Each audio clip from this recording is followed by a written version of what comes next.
Hey Walpole Public School's first graders, Mr. Hahn here, Assistant Superintendent, and I am with my daughter Julia, who's also in first grade, and we were reading this book, More Bears, and we wanted to share it with you.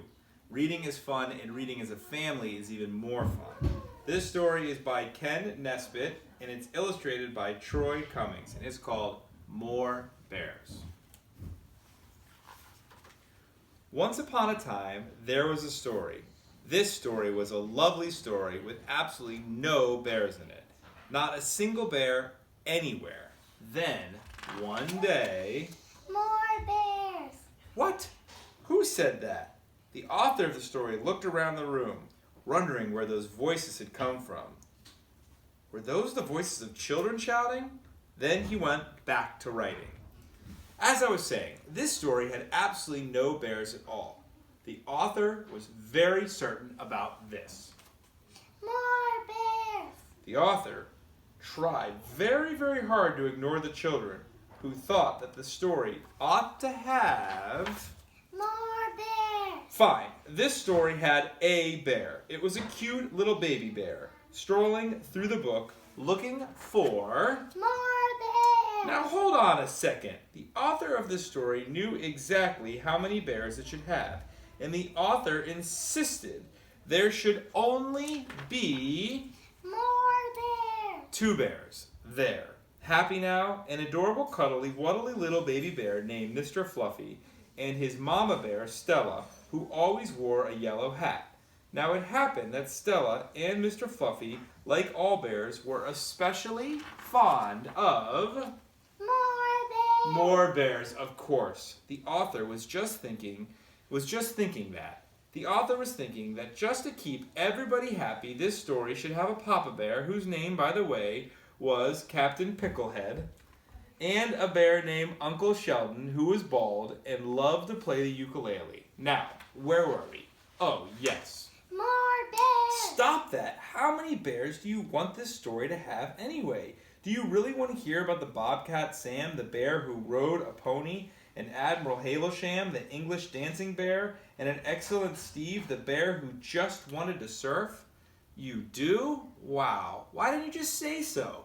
In that case, the author suddenly decided that what this story really needed was... More bears! Yes, more bears. So the author added Astro Bear, who, by the way, was Bulgarian and always kept a hamster in his pocket, just in case. And then the author put in there 3 more bears, named Lester, Chester, Esther, and Floyd.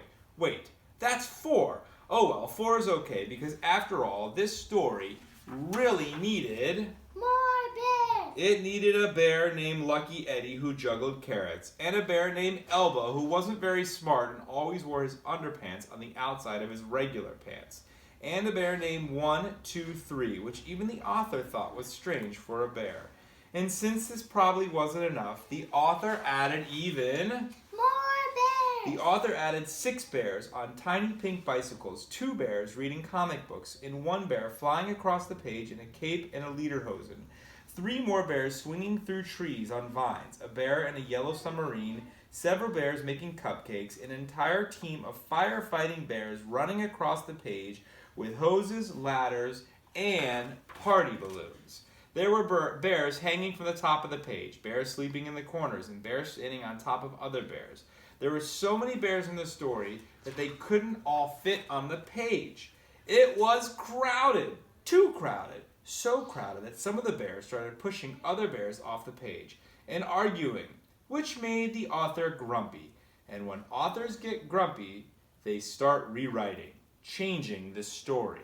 In fact, this author was so grumpy he told the bears to leave, and they did. After all, this was the author's story.